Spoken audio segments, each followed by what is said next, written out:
Meu irmão, minha irmã, paz do Senhor Jesus Cristo, bom domingo para cada um de vocês. Estamos no mais um encontro devocional com Deus, no nosso momento de oração. E antes, nós vamos nos embasar com o texto da palavra do Senhor, que se encontra no livro de Daniel, no capítulo 6, no versículo 10, que diz assim: Daniel, pois, quando soube que a escritura estava assinada, entrou em sua casa, abre aspas. Ora, havia no seu quarto janelas abertas da banda de Jerusalém, fecha aspas. E 3 vezes no dia se punha de joelhos e orava e dava graças diante do seu Deus, como também antes costumava a fazer. Meus amados, esse texto aqui, ela mostra claramente com o título Daniel na cova dos leões. O nome de Daniel significa, na linguagem de Israel, do hebraico, Deus é o meu juiz. Quando Daniel é levado cativo, preso juntamente com aqueles 3 jovens, o nome de Daniel passa a ser chamado Beltesazar, que significa Baal me salva.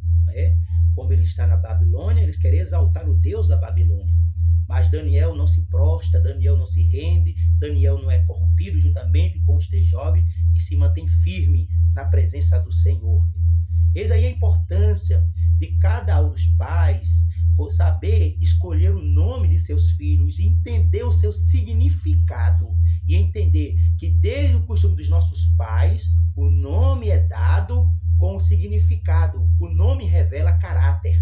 Cada caráter tem uma posição que glorifica e que exalta o nome do nosso Deus Todo-Poderoso, querido. Então, nós não podemos dar nomes aleatórios sem entendermos o significado. Nós temos que saber o nome que estamos dando aos nossos filhos, queridos. Então, tome esse cuidado no nome de Jesus, querido. Daniel também é conhecido como estadista. Daniel, o estadista. O que é isso?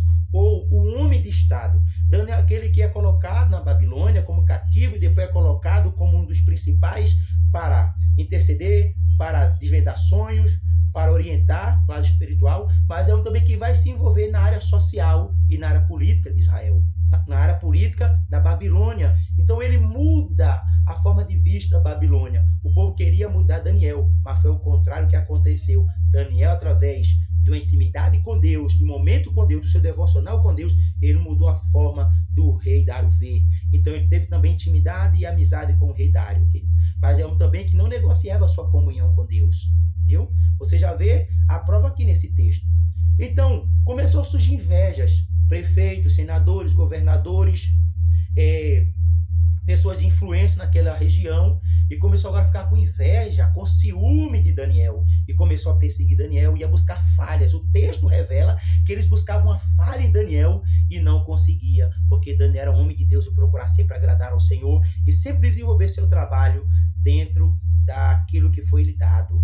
Então, quando eles não acharam, procuraram essa ocasião em Daniel. Daniel orava 3 vezes ao dia. Daniel gostava de se relacionar com Deus. Daniel gostava de orar. Daniel tinha prazer de conversar com Deus, querido. Então ele disse, aqui nós vamos cavar essa cilada para Daniel. Então voltaram ao rei Dário e disseram assim, rei Dário, vamos colocar aqui um edito, assina aí na carta, para que as pessoas só orem ao teu Deus. E quem fizer isso vai ser lançado na cova dos leões.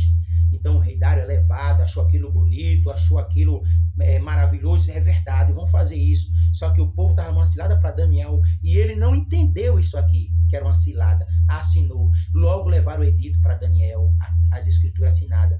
Daniel não se intimidou, Daniel não se envergonhou, Daniel não teve medo, Daniel não se acovardou. Quando ele soube, ele foi para sua casa, fechou sua porta, abriu as janelas e começou a orar, a falar com Deus, a buscar a proteção de Deus, querido, e pedir a sua guarda, pedir o seu livramento. E acima de tudo, Daniel ficou sujeito à vontade do Senhor. Quando Daniel é pego, as pessoas estavam esperando, é levado ao rei. O rei fica desnorteado, porque não queria fazer isso com Daniel, mas Daniel disse, deixe, meu Senhor, pode deixar. ele estava ciente ali, eu tenho a certeza e a real convicção que Deus revelou para Daniel que Deus daria livramento, e ainda que Deus não falasse para Daniel ali, que eu acho muito difícil que Deus falou, Daniel estava confiante que Deus era livramento na vida dele. Então Daniel é jogado na cova do leão, quando ele entra, ele fica lá, centralizado só na comunhão com o Senhor orando. Paulo, ele diz no capítulo 6, no versículo 18, diz: orais em todo tempo no Espírito. Então Daniel ficou ali orando, meditando, e Deus operando, colocou as mãos ali, ou uma palavra do Senhor, e os leões jejuaram para proteger o servo do Senhor, querido. E ali Daniel sai, e o rei glorifica e exalta o nome do Senhor, porque eles perceberam que mesmo o leão, quando tinha comido, quando botava pessoas, os leões devoravam. Ainda mais os leões famintos, naquele dia o leão não comeu, o leão não foi alimentado, e botaram o Daniel, e o nome de Deus foi glorificado, porque Deus foi livramento. Amém?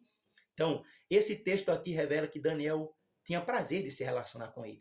Mas não é somente Daniel, nós temos Moisés, nós temos Davi, nós temos Elias, nós temos Eliseu, nós temos tantos que gostavam de orar com o Senhor, e acima de tudo o maior dele, Jesus Cristo. Jesus Cristo é aquele que nos ensinou a orar. E em todo momento ele está ali, ensinando os discípulos e insistindo e advertindo para que eles orassem, buscassem ao Senhor. E até quando ele não pôde velar no Getsemane, Jesus repreende: ore, irmão, vocês não podem velar um dia, uma hora comigo? Então, nós temos que orar, querido. Esse é um momento maravilhoso da gente orar, né? O que é oração? Oração é falar com Deus. Oração é conversar com Deus. E eu quero dizer para vocês que a oração, ela não é monóloga, ela não é solilóquia, não é só uma oração de uma pessoa só, como eu já falei. A oração tem uma via de duas mãos. Você fala e Deus responde. Você se comunica com Deus e Deus responde a você. Você interage com o Senhor e Deus com você. Isso é uma troca de caráter. Você vai recebendo o caráter de Deus para a tua vida. Você vai sendo mais misericordioso, mais passivo, mais cheio de compaixão, mais piedosa, mais amorosa, mais perdoadora. Veja o momento maravilhoso de oração. Você se comunica com o Senhor. A oração, ela tem como base buscar o reino de Deus em primeiro lugar. Esse é o princípio que rege a oração.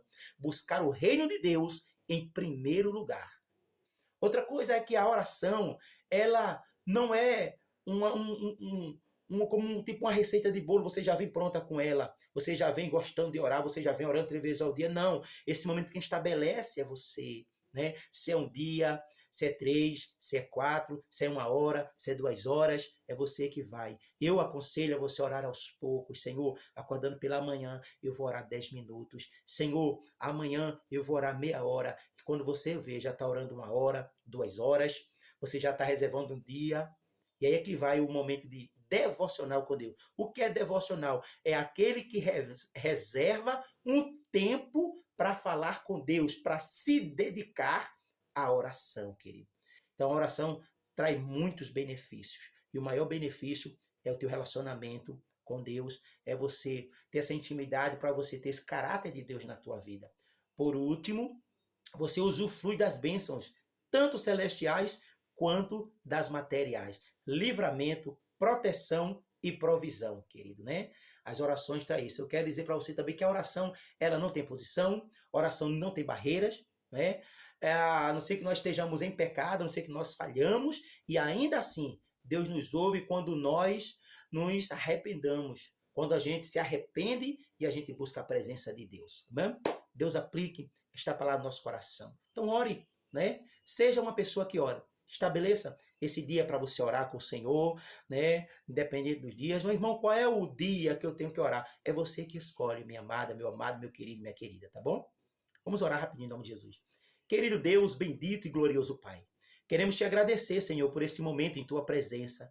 Quero te pedir perdão pelos nossos pecados. Quero te pedir que o Senhor nos ajude em nossas fraquezas, nos firme em tua presença e gere em nós o desejo, o prazer de orar, assim como esses homens de Deus, e obedecendo aí a palavra do Senhor Jesus Cristo. Nos dá um domingo maravilhoso em tua presença, Senhor. E é isso que eu te peço e te agradeço, em nome do Pai, do Filho e do Espírito Santo. Amém. Amém, querido. Deus te abençoe e te proteja, no nome de Jesus. Receba pela fé a bênção apostólica.